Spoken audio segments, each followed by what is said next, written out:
سلام على عباده الذين اصطفى أما بعد أعوذ بالله من الشيطان الرجيم بسم الله الرحمن الرحيم ومن أراد الآخرة وسعى لها سعيها وهو مؤمن فأولئك كان سعيهم مشكورا سبحان ربك رب العزة عما يصفون وسلام على المرسلين والحمد لله رب العالمين اللهم صل على سيدنا محمد وعلى آل سيدنا محمد وبارك وسلم اللهم صل على سيدنا محمد وعلى آل سيدنا محمد وبارك وسلم اللهم صل على سيدنا محمد وعلى آل سيدنا محمد وبارك وسلم. انسان درخت نہیں کہ کھڑا رہے اور پتھر نہیں کہ پڑے رہے، یہ تو اشرف المخلوقات ہے، اسے چاہیے کہ یاد الہی میں لگا رہے. مقصد زندگی اللہ رب العزت کی بندگی اور مقصد حیات اللہ تعالیٰ کی یاد. صحیح معنوں میں بندہ وہی ہوتا ہے جس میں بندگی ہو، ورنہ تو سراسر گندا ہوتا ہے، جھوٹ اور فریب کا پلندہ ہوتا ہے. یہ بات اچھی طرح سمجھ لیجئے کہ دنیا میں آنا آسان، صحیح معنوں میں انسان بن جانا بڑا مشکل کام. دنیا میں آنا آسان، صحیح معنوں میں انسان بن جانا بڑا مشکل کام. جو بنتا ہے یا بناتا ہے وہ پتہ پاتا ہے، اس کا پتہ ہر ایک کو نہیں چلتا. جو اس محنت میں لگتا ہے اسے بات سمجھ میں آتی ہے کہ یہ کام کتنا مشکل ہے. مصحفی ہم تو سمجھتے تھے کہ ہوگا کوئی زخم، مصحفی ہم تو سمجھتے تھے کہ ہوگا کوئی زخم، تیرے دل میں تو بہت کام رفو کا نکلا. یہ تو جب دل کے زخم سینے لگتا ہے نا بندہ، تب سمجھ لگتی ہے کہ میں نے دل کا کیا کباڑا کر دیا. دل ہمیں داغ داغ شوق امبا کجا گزا، کہ دل میرا سارا داغ داغ بن گیا، میں اس کے اوپر کہاں کہاں مرہم رکھوں گا. تو اس محنت کو کرنے سے یہ بات سمجھ میں آتی ہے. یہ انسان اگر اپنے اوپر محنت کرے اتنا بلند ہوتا ہے، اتنا اونچا اٹھتا ہے کہ یہ سوریا کو بھی پیچھے چھوڑ جاتا ہے. اور اگر یہ بگڑے تو یہ ایسا بگڑتا ہے کہ یہ جانوروں کو بھی شرماتا ہے. یہ طے شدہ بات ہے کہ درندوں نے انسانوں کو اتنا نقصان نہیں پہنچایا جتنا بگڑے ہوئے انسانوں نے اپنے ہاتھوں سے پہنچا دیا. تو انسان پر منحصر ہے، یہ محنت کرے تو بنے گا، غفلت کرے تو بگڑے گا. اللہ تعالیٰ نے اس کے خمیر میں بننے کی صفت رکھ دی ہے، مادہ رکھ دیا، پوٹینشل رکھ دیا. چنانچہ حضرت مجدد ثانی رحمۃ اللہ علیہ فرماتے ہیں کہ ہر انسان غنی بالقوت ہے. غنی بالقوت کا کیا مطلب؟ کہ ہر انسان کے اندر اللہ نے اتنی صفات رکھ دی ہیں، اگر ان کو بروئے کار لائے تو یہ اللہ کی ولایت حاصل کر جائے. لیکن ان صفات کو استعمال کوئی کرتا ہے، ان صفات کو استعمال کوئی کرتا ہے. اس کی مثال یوں سمجھیے کہ ہر بیج کے اندر درخت بننے کی صلاحیت موجود ہے، مگر ہر دانہ درخت نہیں بنتا. اس کے لیے زرخیز زمین مل جائے، کوئی مالی مل جائے جو زمین میں اسے ڈالے اور اسے پانی دے، اس کی خبر گیری کرے، تب جا کر وہ بیج درخت میں تبدیل ہوتا ہے. یوں دیکھو تو ہر بیج کے اندر صلاحیت ہے مگر بن نہیں پاتا. اسی طرح ہر انسان کے اندر ولی بننے کی صلاحیت موجود ہے لیکن ہر بندہ بن نہیں پاتا. جس کو اچھا ماحول مل گیا، اللہ والوں کی محفل مجلس مل گئی، کوئی مخلص دوست مل گئے، کوئی نیک استاد مل گئے، اچھے ماں باپ مل گئے، اس ماحول کی نیکی اور تعلیم کی وجہ سے وہ محنت کرتا ہے اور بالآخر ولایت کے درجات کو حاصل کر لیتا ہے۔ شاہ بھیک رحمۃ اللہ علیہ گزرے ہیں، بھیک کا تخلص کرتے تھے اور ہندی میں انہوں نے بڑے عجیب اشعار کہے۔ فرماتے ہیں بھیکا بھوکا کوئی نہیں ہر دی گٹھڑی لال، کہ اے بھیکا کوئی بھی بھوکا نہیں ہے، ہر ایک کی گٹھڑی میں لال اور جواہر موجود ہیں۔ بھیکا بھوکا کوئی نہیں ہر دی گٹھڑی لال، گرا کھول نہ جان دے تے ترک پھرن کنگال۔ یہ اپنے گٹھڑی کی گرا کھولنا نہیں جانتے، اس لیے بیچارے کنگال پھرتے ہیں۔ تو ہر انسان کی گٹھڑی میں اللہ نے ہیرے جواہرات رکھ دیے ہیں، لیکن اس کی گرا نہیں کھولنا جانتے۔ یہ جو نفس کی گرا لگی ہوئی ہے نا، یہ کھولنی بڑی مشکل۔ اس لیے کئی مرتبہ نمازیں بھی پڑھتے ہیں، جھوٹ بھی بولتے ہیں،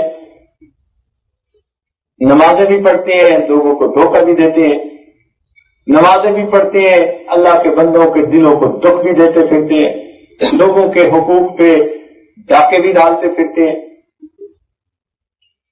تو نفس سنورتا نہیں ہے، خوش بھی ہے نفس کہ میں نے تسبیح بیٹھ کے پھیر لی، من کے پھیر لیے، اوپر سے لا الہ اندر سے کالی بلا، تو نفس بڑا خوش ہوتا ہے، لیکن وہ بننے کی بجائے الٹا بگڑ رہا ہوتا ہے، اس کا نفس اسے دھوکہ دے رہا ہوتا ہے، اس کے مسلح کی عبادت کوئی کام نہیں آئے گی اگر اس نے اللہ کے بندوں کے حقوق کو پامال کر دیا۔ وہ قیامت کے دن کا مفلس ہوگا، وہ قیامت کے دن کا فقیر ہوگا، قیامت کے دن اپنی سب نیکیاں دینی پڑ جائیں گی، لوگوں کے گناہوں کا بوجھ اپنے سر پہ اس کو لینا پڑ جائے گا۔ اس لیے مسجد میں ہوتے ہیں تو ہم اللہ اکبر کہتے ہیں، اللہ آپ سب سے بڑے ہیں، مگر عظمت اتنی ہوتی ہے کہ مسجد کے دروازے سے باہر نکلتے ہیں اور سامنے جاتی ہوئی غیر محرم پر حوث کی نگاہیں پڑ رہی ہوتی، مسجد سے چند قدم کا فاصلہ وہ ہماری کیفیت نہیں طے کر سکتی۔ کیوں؟ نفس غالب ہوتا ہے، اس نفس کی اصلاح کی ضرورت ہے، یہ خود بخود نہیں ہوتی کہ بندہ سمجھے نا کہ خود بخود نفس ٹھیک ہو جائے گا، نہیں، اس نفس پر محنت کرنی پڑتی ہے، اس کو رگڑے لگانے پڑتے ہیں، اس کو چکی پیسنے پہ لگانا پڑتا ہے، تب جا کے یہ سمجھتا ہے۔ اور یہ چکی ہمارے سب اسلاف نے پیسی، کسی نہ کسی انداز میں سب نے محنت کی، حتیٰ کہ انہوں نے تزکیہ نفس والی نعمت حاصل کی۔ تو جب یہ نعمت نصیب ہوتی ہے پھر عبادات کا رنگ بھی چڑھتا ہے بندے کے اوپر۔ ایک ہندی کا شعر ہے، آج ہندی کے شعر ہی یاد آ رہے ہیں، کہنے والے نے تو رام کے الفاظ سے کہے، ہم اللہ کے نسبت سے اس کو سمجھنے کی کوشش کریں۔ کہنے والے نے یوں کہا، رام رام جپ دیاں میری جبیا گھس گئی، رام رام جپ دیاں میری جبیا گھس گئی، رام نہ دل وچ وسیا ایک ہی دھاڑ پئی، کہ رام رام کرتے تو میری زبان بھی گھس گئی اور رام میرے دل میں نہ بسا، یہ مصیبت کیا بنی؟ رام رام جپ دیاں میری جبیا گھس گئی، رام نہ دل وچ وسیا ایک ہی دھاڑ پئی، گل وچ مالا کاٹ دی تے مڑکے لے پرو، دل وچ گھنڈی پاپ دی رام جپیاں کی ہو، کہ تو نے گلے میں کنٹھ کی مالا ڈال لی، من کے تو پرو لیے، لیکن تیرے دل میں پاپ کی گھنڈی ہے، تیرے رام جپنے سے کیا ہونا ہے؟ تو یہ جو اندر پاپ کی گھنڈی ہوتی ہے نا، اس کو کھولنا پڑتا ہے، اور یہی شیخ کامل کا کام ہوتا ہے۔ کہ وہ اس گھنڈی کو کھولنے میں مدد دیتا ہے، سمجھاتا ہے کہ نفس یہاں یہاں دھوکے دے رہا ہے، آپ اس دھوکے سے بچ جائیے اور اس اندر کی گھنڈی کو کھول ڈالیں۔ اسی کو انسان کی اصلاح کہتے ہیں، تصفیہ قلب کہتے ہیں، تزکیہ نفس کہتے ہیں۔ بات سمجھنی بڑی آسان ہے لیکن محنت ہے۔ کہنے والوں نے کہا فرشتوں سے بہتر ہے انسان بننا، مگر اس میں لگتی ہے محنت زیادہ۔ محنت کرنی پڑتی ہے لیکن مقام بھی بڑا اونچا مل جاتا ہے۔ اتنا اونچا مقام حدیث پاک میں آتا ہے جو تقرب الیہ عبدی بالنوافل، بندہ نوافل کے ذریعے میرے قرب کا وہ مقام پا لیتا ہے حتیٰ کہ میں اس سے محبت کرنے لگ جاتا ہوں۔ حدیث پاک کے الفاظ ہیں میں اس بندے کی آنکھ بن جاتا ہوں جس سے وہ دیکھتا ہے، میں کان بن جاتا ہوں جس سے وہ سنتا ہے، میں زبان بن جاتا ہوں جس سے وہ بولتا ہے۔ سوچئے تو صحیح، کہاں یہ خاک کی مٹھی، کہاں یہ خاک، کہاں عالم پاک۔ پروردگار فرمائے کہ میں آنکھ بن جاتا ہوں جس سے وہ دیکھتا ہے، میں زبان بن جاتا ہوں جس سے وہ بولتا ہے۔ اللہ، تو وہ مقام بھی بندہ پا لیتا ہے، اور اگر بگڑے تو یہ پکا جانور انسان بن جاتا ہے۔ اب یہ ہمارے اوپر منحصر ہے کہ ہم اپنے بننے کے لیے کتنی محنت کرتے ہیں۔ اللہ رب العزت نے جسمانی طور پر ہمیں بہترین صورت میں پیدا کیا، فرمایا لقد خلقنا الانسان فی احسن تقویم، انسان کو ہم نے بہترین صورت میں پیدا کیا۔ انسان کی بہتر، اس کی ترتیب بہترین ہے، حتیٰ کہ امام شافعی رحمۃ اللہ نے فرمایا کہ کوئی قسم کھائے کہ انسان چاند سے بھی زیادہ خوبصورت تو وہ اپنی قسم میں حانث نہیں بنے گا۔ اللہ نے اس کو ایسی صورت میں پیدا کیا، لیکن روحانی طور پر یہ انسان بڑا کمزور ہے۔ اسی لیے قرآن مجید میں اس کے لیے کچھ لفظ استعمال کیے، فرمایا خلق الانسان ضعیفا، ہم نے انسان کو کمزور پیدا کیا۔ یہ کمزور کس لیے؟ روحانی طور پر کمزور ہے۔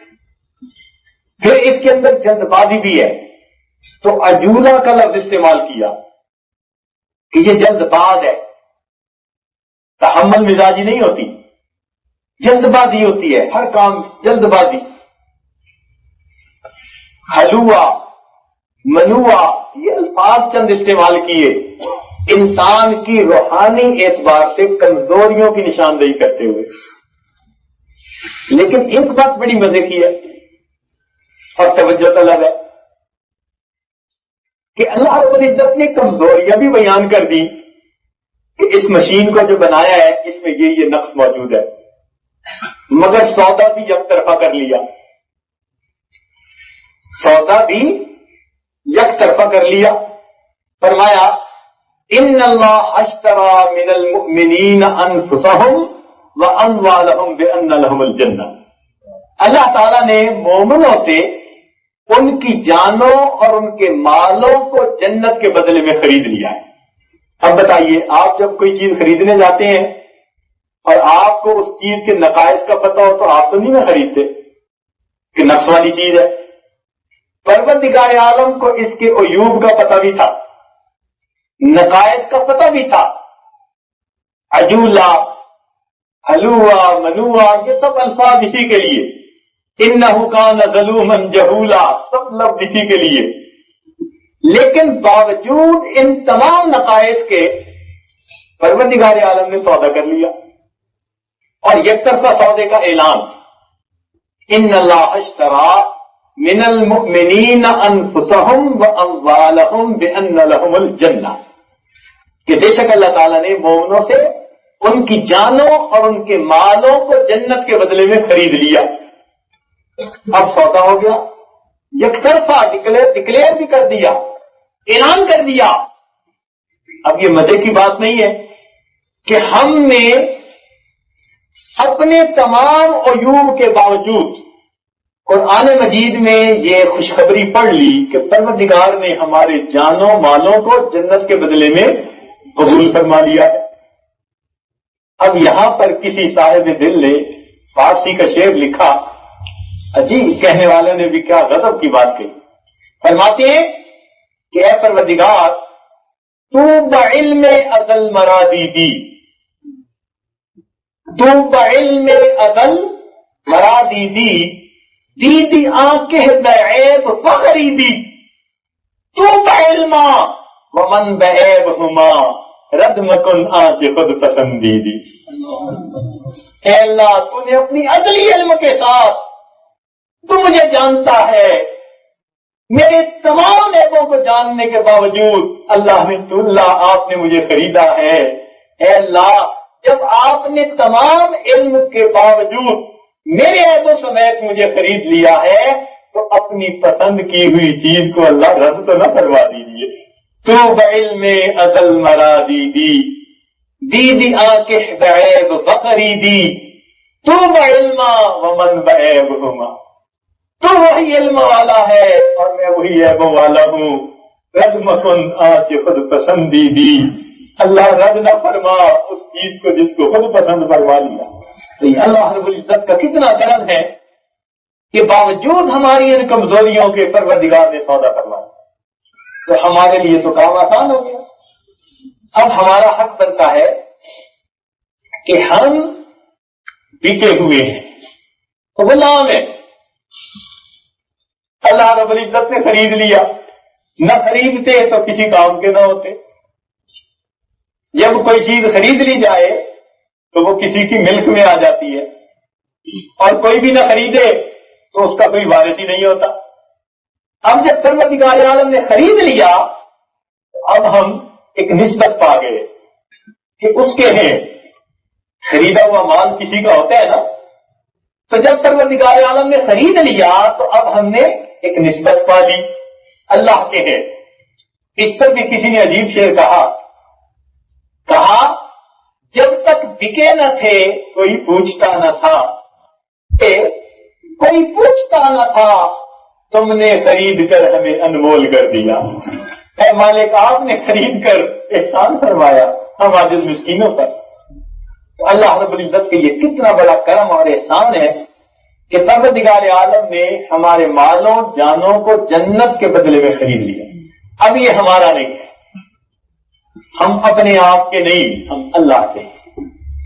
اس بات کو اپنے دل میں اتارنا ہے، یہ سبق اپنے آپ کو سمجھانا ہے، پڑھانا ہے کہ اب ہم اپنی مرضی کے مالک نہیں بلکہ مالک کی مرضی کے محتاج ہیں۔ ہم کہتے ہیں نا جی ہم وہ کریں گے جو مرضی ہوگی، نہیں، جب کلمہ پڑھ لیا تو مرضی کہاں رہی، اب تو مالک کی مرضی کے محتاج بن گئے۔ جو مالک کی مرضی ہوگی وہ مرضی چلے گی، اب ہماری مرضی نہیں چل سکتی۔ تو ہمیں اللہ رب العزت سے بندگی کی ایک نسبت ہے، اس نسبت کی قدر کرنے کی ضرورت ہے۔ حضرت اللہ عنہ ایک بات فرماتے تھے، ہے تو بڑی سادہ لیکن سونے کی سیاہی سے لکھنے کے قابل ہے، عجیب بات ہے۔ فرماتے تھے اے اللہ میرے لیے یہی عزت کافی ہے کہ تو میرا پروردگار ہے۔ کیسی عجیب بات تھی۔ فرماتے تھے اے اللہ میرے لیے یہی عزت کافی ہے کہ تو میرا پروردگار ہے، اور میرے لیے یہی فخر کافی ہے کہ میں تیرا بندہ ہوں۔ اللہ، واقعی دونوں باتوں کو سوچئے، اللہ میرے لیے یہی عزت کافی ہے کہ تو میرا پروردگار ہے، اور میرے لیے یہی فخر کافی ہے کہ میں تیرا بندہ ہوں۔ ہم اللہ کے بندے ہیں، کتنی بڑی نسبت ہے اللہ رب العزت کے ساتھ۔ تو اس نسبت کی لاج رکھیے، اس کی قدر کیجیے، ویسے ہم ہیں بے قدرے۔ اللہ رب العزت جیسی حوصلہ مند ذات کو بھی فرمانا پڑا وما قدر اللہ حق قدر، انہوں نے اللہ کی قدر نہیں کی جیسی قدر کرنی چاہیے۔ اللہ رب العزت فرماتے ہیں، اللہ اس آیت کو پڑھیں تو پڑھتے ہوئے دل کانپتا ہے۔ جس کا حوصلہ بڑا ہو نا وہ عام طور پر شکوے نہیں کرتا، اور اگر کبھی کوئی بات کر دے تو اس کا مطلب ہے کہ بے قدری کرنے والے نے بہت بے قدری کی.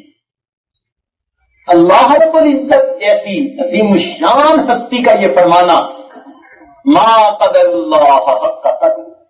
یقین کرو دل پہ آرے چلتے ہیں یہ آیت پڑھتے ہوئے. انہوں نے اللہ کی قدر نہیں کی جیسی کرنی چاہیے. تو نہ اللہ رب العزت کی قدر کی اور نہ ہی انبیاء کی قدر کی. اللہ تعالیٰ نے کیا فرمایا؟ یا حسرتن علی العباد. ذرا انداز دیکھیے بات کرنے کا. اللہ اکبر. یا حسرتن علی العباد ما یأتیہم من رسول الا کانوا بہ یستہزئون. کوئی نبی ایسے نہیں آئے مگر انہوں نے ان کا مذاق اڑایا. پہلے زمانے میں انبیاء کا مذاق اڑایا جاتا تھا. آج کے دور میں نبی علیہ السلام کی مبارک سنتوں کا مذاق اڑایا جاتا ہے. یہ بھی نبی علیہ السلام کا مذاق اڑانے والی بات ہے. یا حسرتن علی العباد. ذرا ان الفاظ کو بار بار پڑھ کے معانی پہ غور کیجیے. ما قدر اللہ حق قدری، اس پہ غور کیجیے اور پھر اس پہ کیجیے. یا حسرتن علی العباد ما یأتیہم من رسول الا کانوا بہ یستہزئون. اب ہماری طرف تو بے قدری کا یہ معاملہ اور پروردگار کا حلم بھی دیکھیے. کان اللہ علیما حلیما. وہ علیم بھی ہے حلیم بھی ہے. اس کا حلم دیکھیے کہ باوجود ہماری تمام کوتاہیوں کے پھر فرماتے ہیں فَأَيْنَ تَذْهَبُونَ. ارے کدھر کو جا رہے ہو؟ راستہ تو تمہارا کچھ اور تھا، منزل کہیں اور ہے اور رخ تم نے کہیں اور کیا ہوا ہے. اپنے بندے کو پروردگار عالم متوجہ فرماتے ہیں علم کے لفظ کے ساتھ علم نجعل لہ عینین ولسانا وشفتین وہدیناہ النجدین. کیا ہم نے اسے دو آنکھیں نہیں دی، ہونٹ نہیں دیے، اس کو زبان نہیں دی، سیدھے راستے کی رہنمائی نہیں کی؟ الم نخلقکم من ماء مہین. کیا ہم نے تمہیں ایک ناپاک قطرے سے پیدا نہیں کیا؟ الم نجعل الارض مہادا. کیا ہم نے زمین کو تمہارے لیے بچھایا نہیں؟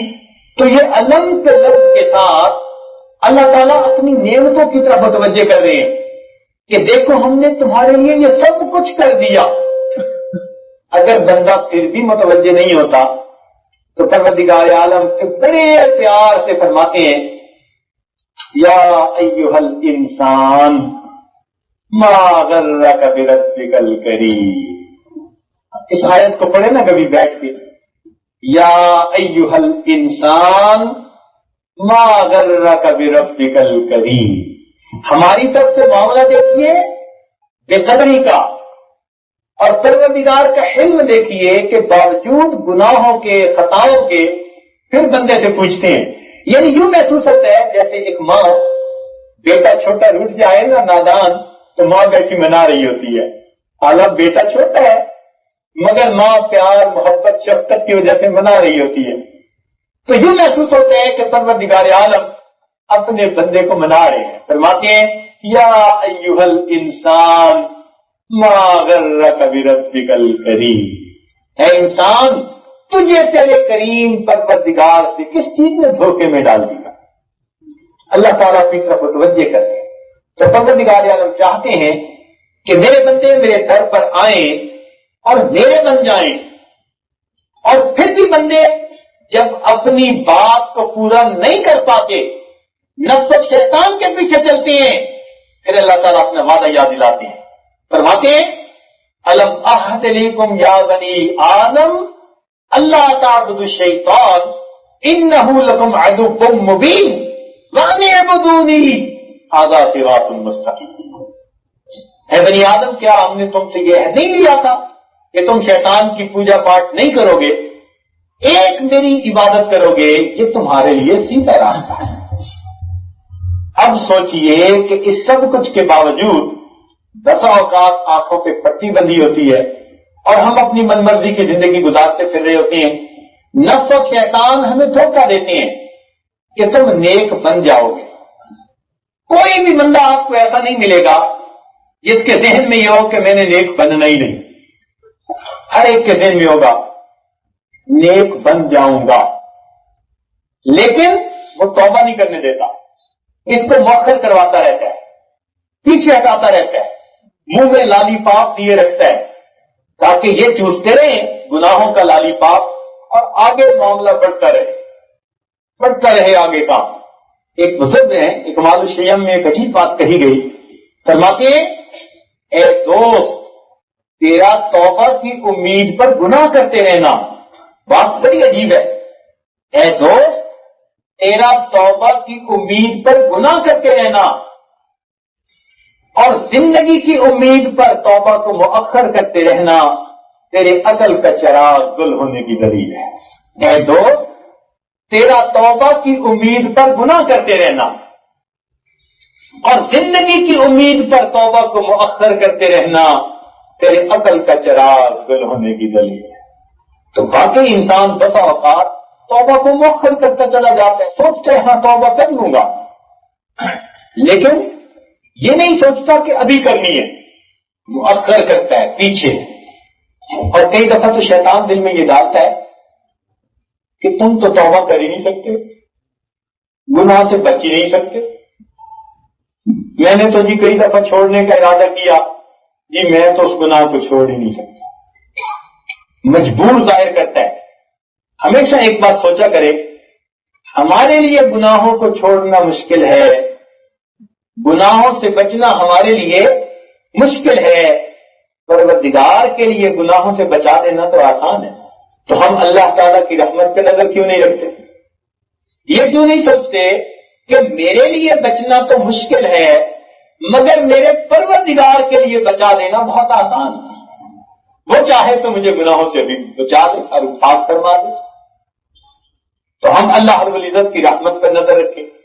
کئی دفعہ شیطان ذہن میں یہ بات ڈالتا ہے کہ تم توبہ تو کرو گے، پھر کچھ عرصے بعد گناہ کر لو گے تو توبہ کا کیا فائدہ.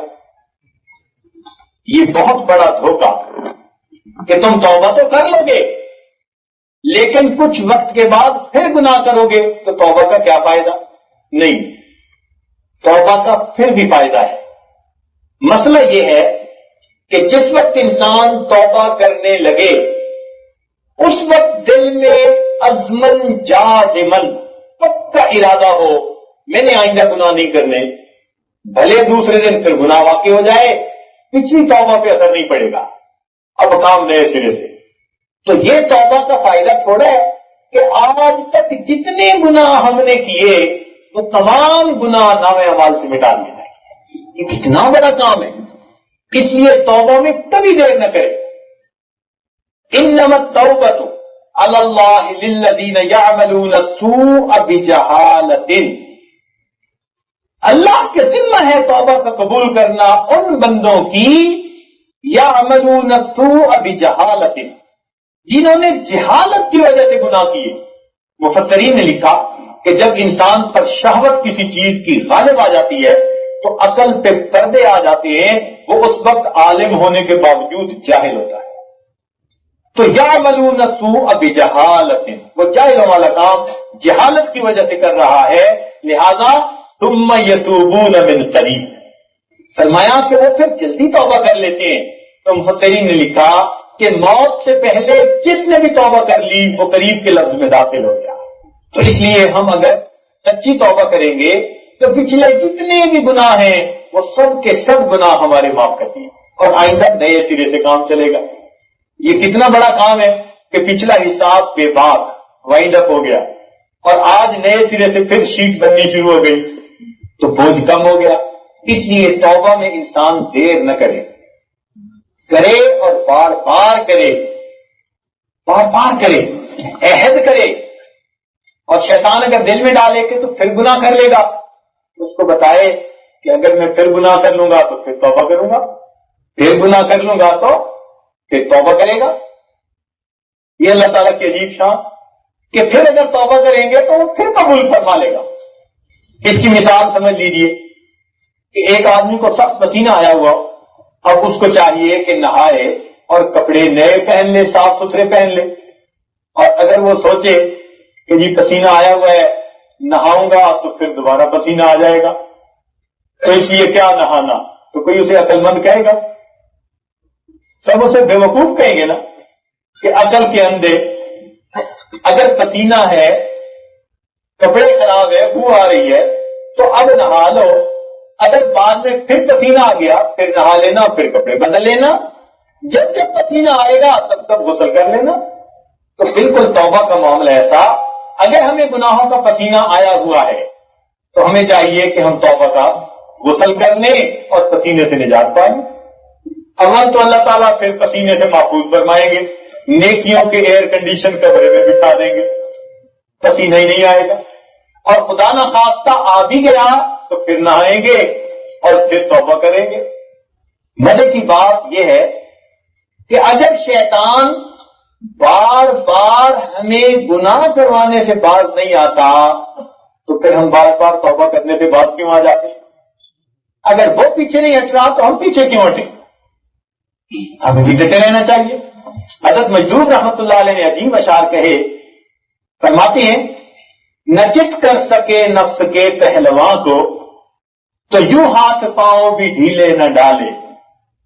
یعنی نفس پہلوان ہے اور تم اگر اس کو گرا نہیں سکتے تو تم اس کے سامنے ہاتھ ڈھیلے ڈال کے لیٹ ہی نہ جاؤ، کچھ کشتی تو کرو نا۔ نہ چت کر سکے نفس کے پہلواں کو تو یوں ہاتھ پاؤں بھی ڈھیلے نہ ڈالے، ارے اس سے کشتی تو ہے عمر بھر کی، کبھی وہ دبا لے کبھی تو دبا لے۔ یہ تو عمر بھر کی کشتی ہے، اب تک اس نے ہمیں دبائے رکھا اور گناہ کروائے رکھے، آج ہم اس کو دبائیں اور اس سے توبہ کروا لیں۔ ارے اس سے کشتی تو ہے عمر بھر کی، کبھی وہ دبا لے کبھی تو دبا لے۔ اور اگر کوئی نازک مزاج یوں کہے کہ جی میں نے تو کبھی دبایا ہی نہیں، ہمیشہ اسی نے ہی دبائے رکھا، ہمیشہ میرے نفس نے ہی مجھے دبائے رکھا، تو میں کیا کروں؟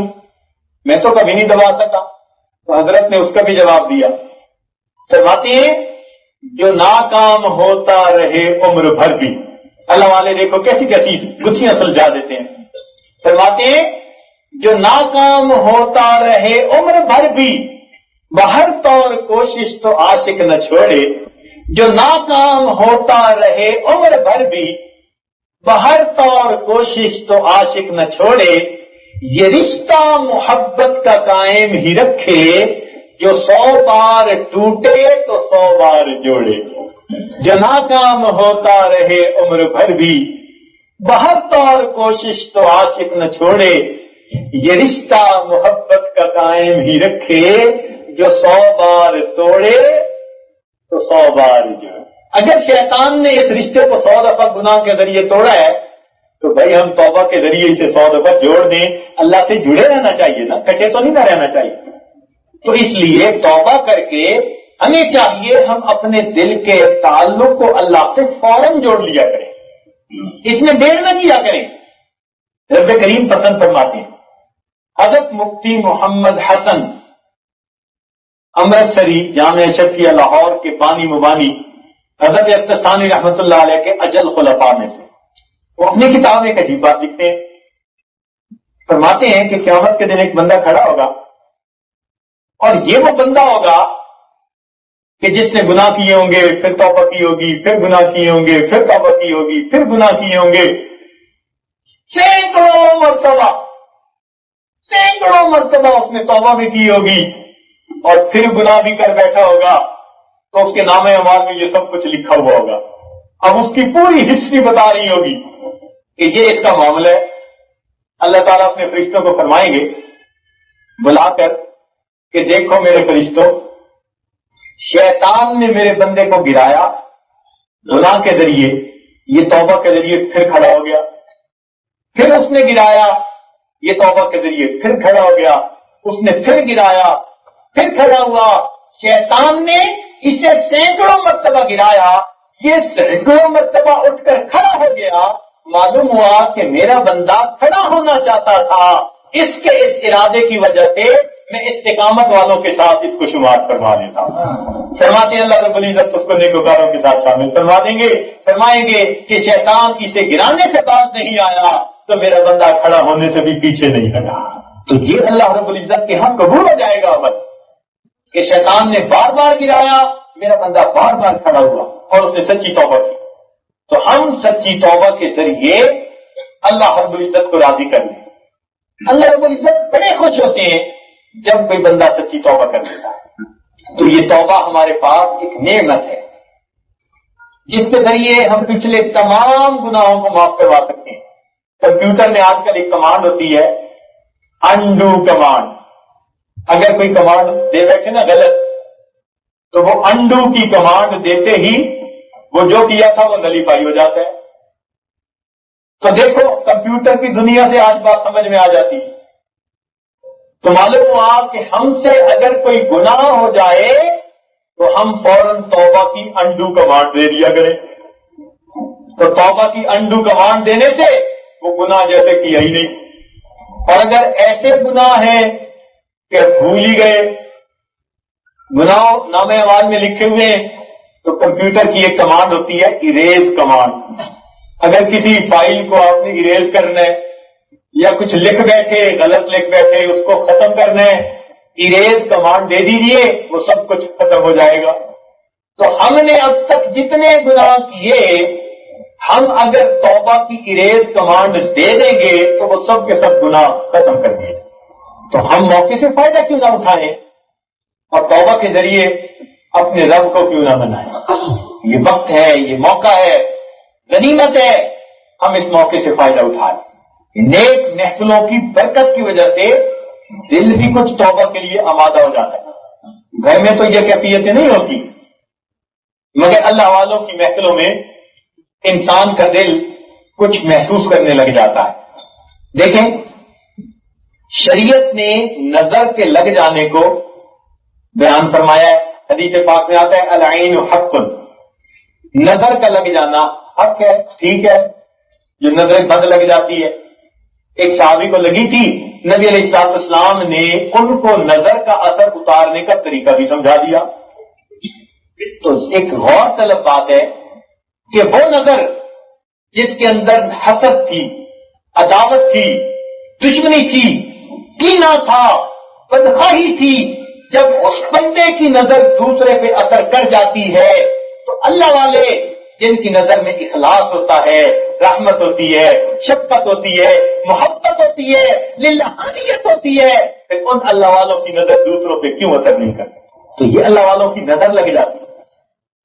یہ جو ان کی محفل میں آ کے کچھ دل نیکی پہ آمادہ ہو جاتے ہیں نا, یہ اصل میں ان کی نظر لگتی ہے. تیرا علاج نظر کے سوا کچھ اور نہیں. آج دنیا کینسر کا علاج شعاؤں سے کرواتی ہے. ہر ملک میں ہو رہا ہے کینسر کا علاج شعاؤں سے, حالانکہ وہ شعائیں نظر تو نہیں آتی. اسی طرح یہ جو گناہوں کا کینسر ہے نا, اس کا بھی علاج شعاؤں سے, وہ دل سے شعائیں نکلتی ہیں.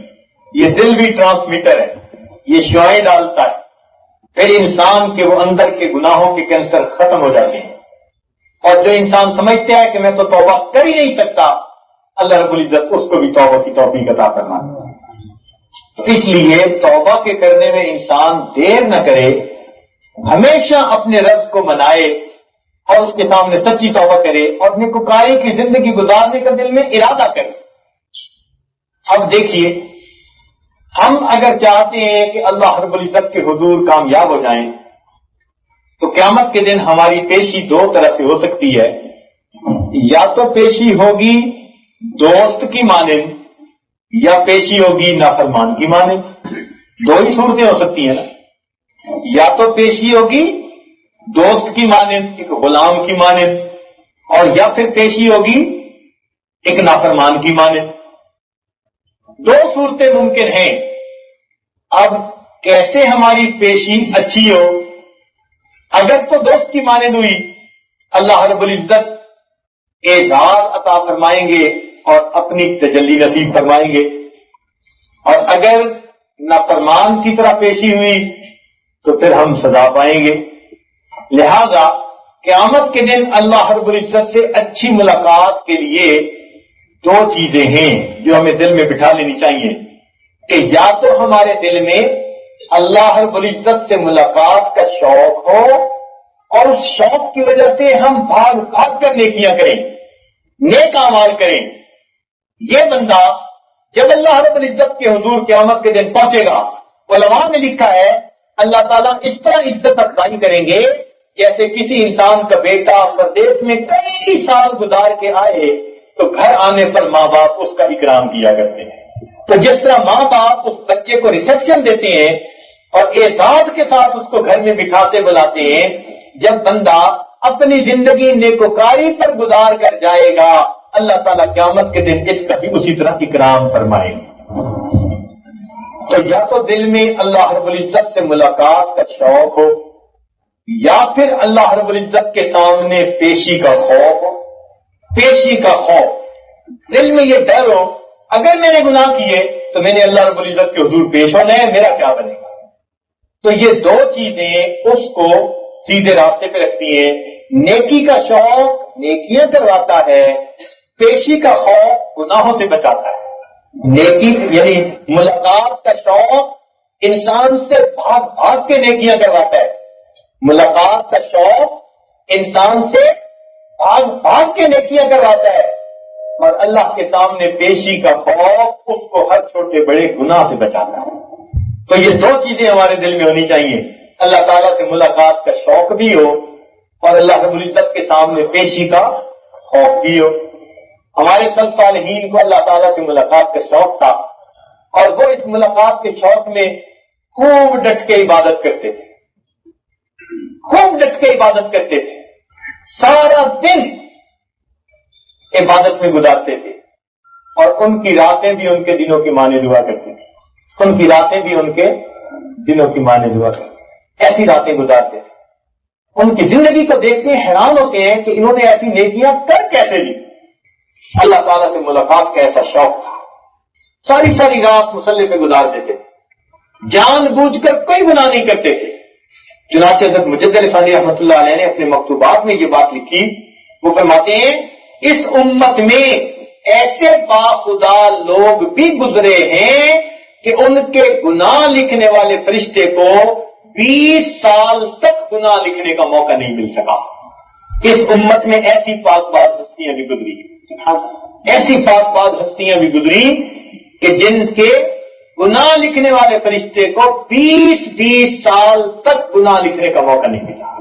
تو یا تو نیکی کا شوق ہو اور اس شوق میں انسان بھاگ بھاگ کے نیکیاں کرے، بڑھ بڑھ کے نیکیاں کرے۔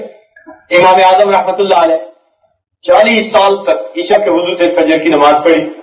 اب آج کچھ ایسے لوگ ہیں جو اس بات کو سن کے تڑپ اٹھتے ہیں، کہتے ہیں جی دیکھو یہ کیسی باتیں بنا دی ہے، 40 سال تک کبھی سوئے ہی نہیں، 40 سال تک انہوں نے کبھی حقوق زوجیت ہی ادا نہیں کیے کہ عشاء کے وضو سے فجر کا نماز پڑھ لی۔ وہ بیچارے بات کی حقیقت کو نہیں سمجھتے۔ آج تھوڑا یہ مسئلہ آپ کے سامنے بیان کر دیں کہ کچھ باتیں عرف میں کہی جاتی ہیں، جو باتیں عرف میں کہی جائیں ان کو شریعت اسی طرح قبول کر لیتی ہے۔ عرف میں جو باتیں کہی جائیں شریعت ان کو اسی طرح قبول کر لیتی ہے۔ مثال کے طور پر ایک عالم تھے، حدیث پاک پڑھاتے رہے، عمر گزر گئی، بوڑھے ہو گئے، بالآخر فوت ہو گئے۔ اب ان کے فوت ہونے پر کوئی بندہ کہتا ہے اجی انہوں نے تو ساری عمر پڑھنے پڑھانے میں گزار دی۔ ایسی بات کرتے ہیں نا، اور جی ساری عمر پڑھنے پڑھانے میں گزار دی، تو کیا مطلب چھٹی کبھی نہیں ہوئی تھی؟ کوئی چھٹی کا دن نہیں گزرا تھا درمیان میں۔ وہ تو اس میں ایک بات کہی جاتی ہے کہ زندگی کا معمول ایسا رہا، چھٹیاں بھی آ جاتی ہیں درمیان میں، مگر زندگی کی ترتیب تو نہیں نہ بدلتی کوئی اس سے۔ تو اس میں یہ بات کہی جاتی ہے کہ انہوں نے 40 سال عشاء کے وضو سے فجر کی نماز ادا کی اور اس میں کوئی اشکال پیش نہیں آتا۔ اچھا اور باریک جاتے ہیں اور کہتے ہیں جی ہم تو قرآن مانتے ہیں، تو ذرا قرآن کے حوالے سے بات کر دی جائے۔ یہ کیا چیز تھی؟ یہ اللہ رب العزت سے ملاقات کا شوق تھا۔ آج ایک بات آپ کے سامنے کر دی جائے، ابھی دل میں آئی ہے، اور یہ معرفت امام ربانی مجدد ثانی رحمۃ اللہ علیہ نے لکھی ہے۔ وہ نماز کی اہمیت پر ایک مکتوب لکھتے ہیں، ذرا بات توجہ طلب ہے، نماز کی اہمیت پر ایک مکتوب لکھتے ہیں اور فرماتے ہیں کہ دنیا میں انسان کی نماز کی جو کیفیت ہوگی، آخرت میں اللہ رب العزت کے مشاہدے کی وہی کیفیت نصیب ہوگی۔ دنیا میں اس کی نماز کی جو کیفیت ہوگی، آخرت میں اس کو اللہ کا مشاہدہ نصیب ہوگا، اس کی وہی کیفیت ہوگی۔ پھر اس کے بعد اس کو ایکسپلین کرتے ہیں۔ وہ فرماتے ہیں کہ مثال کے طور پر ایک آدمی ایسی حضوری کے ساتھ نماز پڑھتا ہے کہ اس کو کوئی باہر کا خیال نہیں آتا، وہ کوئی خیال دل میں نہیں جمنے دیتا، کوئی دل میں ایس کو دنیا کا خیال نہیں آتا، تو فرماتے ہیں کہ ایسی یکسوئی سے نماز پڑھنے والا جب جنت میں پہنچے گا، اس کو اللہ رب العزت کا دیدار نصیب ہوگا، اور اللہ تعالیٰ کے رخ انور کے اوپر کوئی پردہ نہیں ہوگا۔ اور فرماتے ہیں کہ جو آدمی نماز پڑھتا ہے اور اس کو نماز میں ادھر ادھر کے خیالات آتے ہیں، جتنے خیالات دنیا میں نماز کے اندر آیا کریں گے، اگر جنت میں چلا بھی گیا اور اس کو اللہ کا دیدار بھی نصیب ہوا تو اللہ کے چہرے پر صفات کے اتنے پردے آ جائیں۔ اللہ اکبر، کیسی عجیب بات کہی ہے۔ فرماتے ہیں جو چاہتا ہے کہ جنت میں بغیر پردوں کے اس کو اپنے مالک کا دیدار نصیب ہو، اس کو چاہیے کہ محنت کرے کہ دنیا میں بغیر وساوت کے اس کو نماز نصیب ہو۔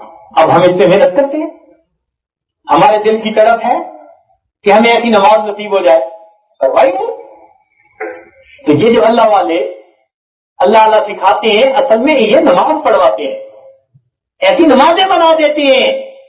ذرا ان کی صحبت میں چند دن رہ کے دیکھیے، آپ کی نماز کی آپ کو کیفیت بدلی ہوئی نظر آئے گی۔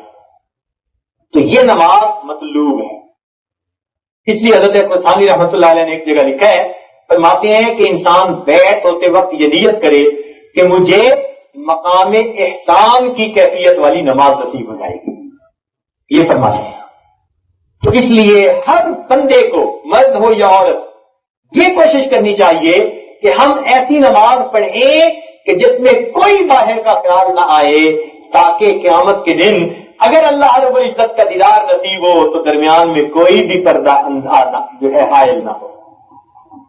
تو یہ تمنا تو رکھے نا، کئی دفعہ تمنا رکھنے سے اللہ رب العزت نعمت عطا فرما دیتے ہیں۔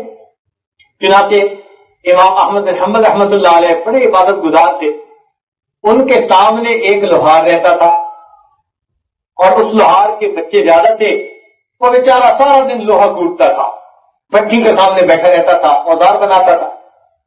بہت ہو گیا، امام احمد بن حنبل بھی بہت ہو چکے تھے بہت عرصہ پہلے۔ کسی نے خواب میں دیکھا، کوئی بڑے عالم محدث تھے، انہوں نے پوچھا بھی تیرے ساتھ کیا گزری؟ کہنے لگا کہ اللہ کی رحمت ہو گئی اور مجھے امام احمد بن حنبل کے درجے میں ہی مکان عطا کر دیا گیا۔ وہ بڑے حیران کہ کہاں امام احمد بن حنبل اور کہاں یہ حداد لوہا کوٹنے والا، ان کو ان کے برابر کا درجہ دے دیا گیا۔ تو وہ اٹھے، بڑے حیران تھے، کہنے کہ کوئی نہ کوئی اس کا عمل ہوگا جو قبول ہو گیا۔ اس کے اہل خانہ کے پاس گئے اور اہل خانہ کو یہ خواب سنا کر کہا کہ اس کی زندگی کی کوئی بات بتاؤ، لگتا ہے کہ کوئی بات اللہ کو پوری ہو گئی۔ اس نے دو باتیں بتائیں ان کی اہلیہ نے کہ ہاں میں نے ان کی زندگی میں دو باتیں دیکھی ہیں، مجھے لگتا ہے کہ ان دو باتوں میں سے کوئی قبول ہو گئی۔ پہلی بات تو یہ کہ اس کے اندر اللہ تعالیٰ کا ادب بڑا تھا، اس کے اندر اللہ تعالیٰ کا ادب بڑا تھا، اتنا ادب تھا کہ اگر اپنا ہتھوڑا مارتے ہوئے اس نے اوپر اٹھایا اور اسی حالت میں مؤذن نے اللہ اکبر کہہ دیا تو اللہ کا نام سنتے ہی وہ اپنے ہتھوڑے کو مارتا نہیں تھا، وہیں سے واپس رکھ دیا کرتا، کہتا تھا اذان ہو گئی، میں کام چھوڑ کے پہلے نماز پڑھوں گا بعد میں کام کروں گا۔ تو اللہ کے نام کا اتنا ادب تھا، اللہ اکبر، اللہ تعالیٰ کے نام کا اتنا ادب تھا، حکم کی اتنی عظمت تھی دل میں کہ اگر اس نے ہتھوڑا اٹھا لیا، لہرایا کہ اس کو نیچے مارے اور اوپر ہاتھ ہے، اس دوران اذان کی اللہ اکبر کی آواز آئی تو وہ اس آواز کے بعد ہتھوڑے کو مارتا نہیں تھا، رکھ دیتا تھا۔ اب مؤذن نے مجھے بلا لیا، میں پہلے اللہ کا حکم پورا کروں گا بعد میں کام کروں گا۔ تو کہنے لگی ایک تو اس کے اندر اللہ رب العزت کا ادب بڑا تھا، اور کہنے لگی کہ دوسرا جب رات کو تھکا ہوا وہ بستر پہ آتا، چھت کے اوپر بچوں کے پاس بیٹھتا، اور دوسری مکان کی چھت پر امام احمد بن حنبل رات کو عبادت میں مصروف ہوتے، تو یہ ان کو دیکھ کے ٹھنڈی سانس لیتا اور مجھے کہا کرتا تھا میں کیا کروں، میرے بچے زیادہ ہیں، بچوں کو کھلانے پلانے کی میرے اوپر بوجھ ہے، ذمہ داری ہے، مجھے سارا دن کام کرنا پڑتا ہے، اگر میرے سر پر بوجھ نہ ہوتا تو میں بھی امام احمد بن حنبل کی طرح اللہ کی عبادت میں رات گزار دیتا۔ وہ بزرگ فرمانے لگے یہ جو اس کے دل کے اندر حسرت تھی، اللہ نے اس حسرت کو قبول کر کے ان کو امام احمد بن حنبل کے درجے میں عطا فرمایا۔ تو ہم اگر راتوں کی عبادت نہیں کر پاتے تو میرے دوستو حسرت کو دل میں رکھیں نا، تمنا تو رکھیں۔ اگر ایسی نمازیں نہیں پڑھ پاتے تو ایسی نمازیں حاصل کرنے کی تمنا تو رکھیں نا۔ یعنی افسوس کی بات تو یہ ہے کہ تمنائیں نہیں ہے آج دل میں، دل سے تمنائیں ختم ہوتی جا رہی ہیں۔ تیری دعا سے قضا تو بدل نہیں سکتی، تیری دعا سے قضا تو بدل نہیں سکتی، مگر ہے اس سے یہ ممکن کہ تو بدل جائے۔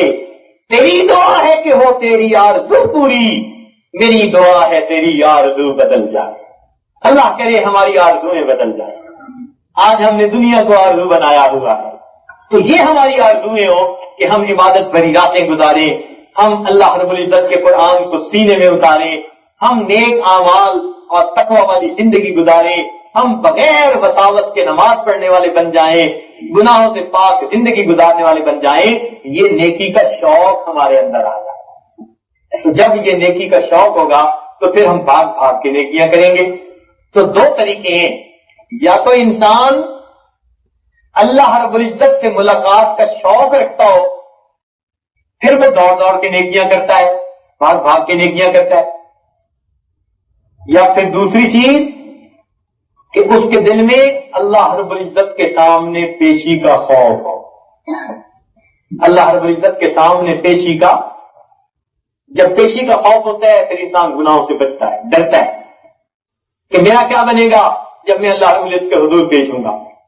اور اس کے واقعات بہت زیادہ ہیں، کتابوں میں عنوان کے تحت کئی کئی باب دیے ہوئے ہوتے ہیں اس کے کہ اللہ والوں کے خوف کے واقعات، کہ ان کے دل میں اللہ کا کتنا خوف تھا۔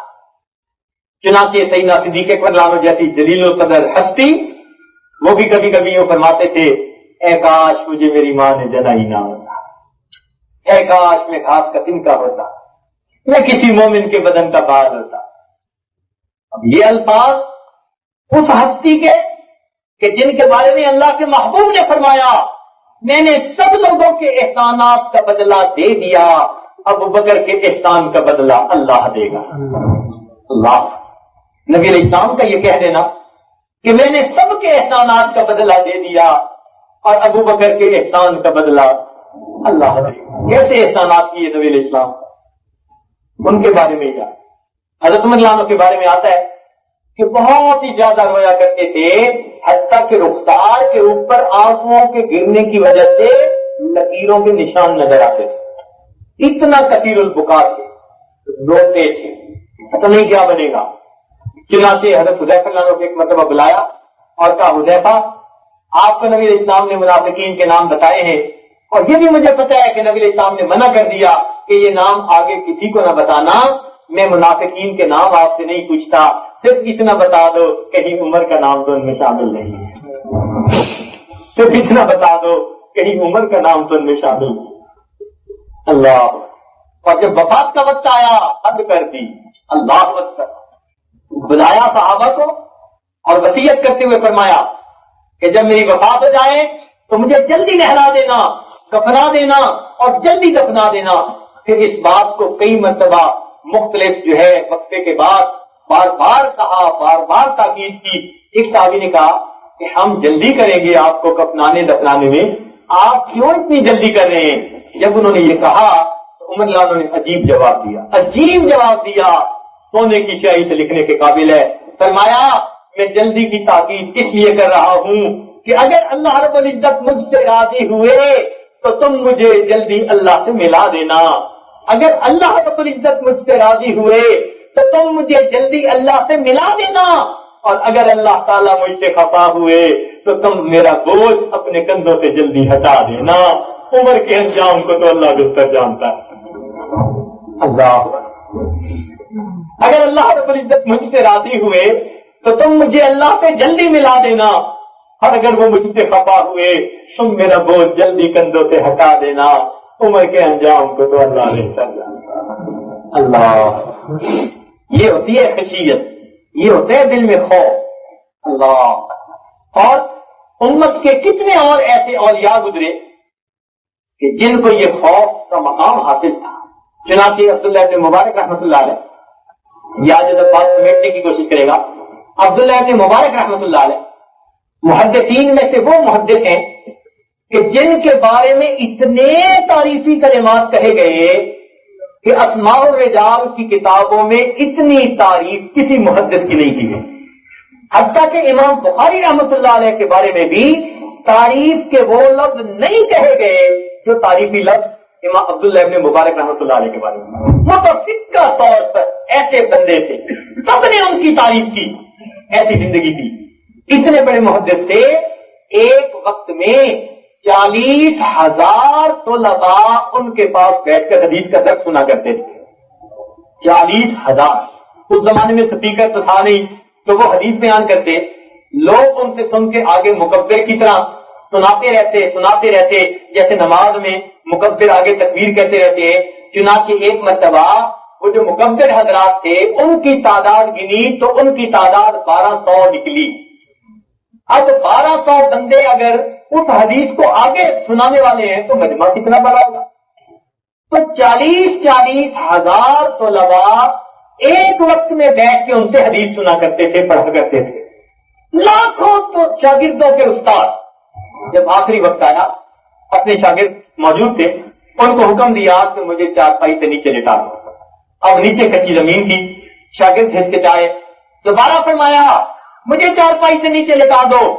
الامر فوق الادب، حکم سے ادب سے زیادہ جو ہے وہ قابل عمل بن جایا کرتا ہے۔ شاگردوں نے تعمیل حکم کے طور پر حضرت کو اٹھایا چارپائی سے اور نیچے زمین کے اوپر لٹا دیا، مگر ان کی تو چیخیں نکل گئی۔ وہ کیا دیکھتے ہیں کہ جس بزرگ نے لاکھوں انسانوں کو حدیث پڑھائی تھی وہ اپنے رخسار کو زمین سے ملنے لگے، رگڑنے لگے، اور روتے ہوئے اپنی داڑھی کو پکڑ کر کہنے لگے اللہ عبداللہ کے بڑھاپے پر رحم فرما، اے اللہ عبداللہ کے بڑھاپے پر رحم فرما۔ یہ نہیں کہا اللہ میں نے حدیث کی خدمت کی ہے، یہ نہیں کہا میں نے تیرے بندوں کو نیکی کا درس دیا، یہ نہیں کہا اللہ میں نے بچھڑے ہوئے کو تیرے ساتھ ملایا ہے، زندگی کا کوئی عمل پیش نہیں کیا، بس عاجزی کر رہے ہیں، اپنے بالوں کو پکڑ کے ریش کے کہتے ہیں اللہ عبداللہ کے بڑھاپے پر رحم فرما۔ تو یہ ہے خوف خدا کہ یا تو دل میں شوق لقا ہو یا پھر دل میں خوف خدا۔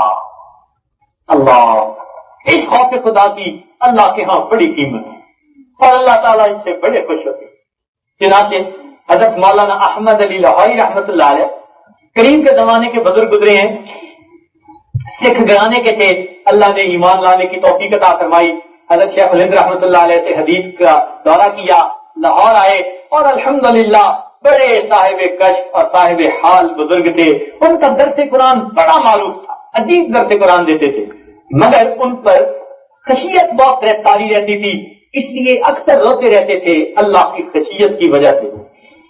فوت ہو گئے، ان کی قبر سے خوشبو آنے لگ گئی، 3 دن تک خوشبو آتی رہی، لوگوں نے مٹی اٹھانی شروع کر دی، حتیٰ کہ ان کے بعد والوں نے دعائیں مانگی اللہ مہربانی فرما دے یہ خوشبو ختم ہو جائے، لوگ تو پھر قبر ہی نہیں چھوڑیں گے۔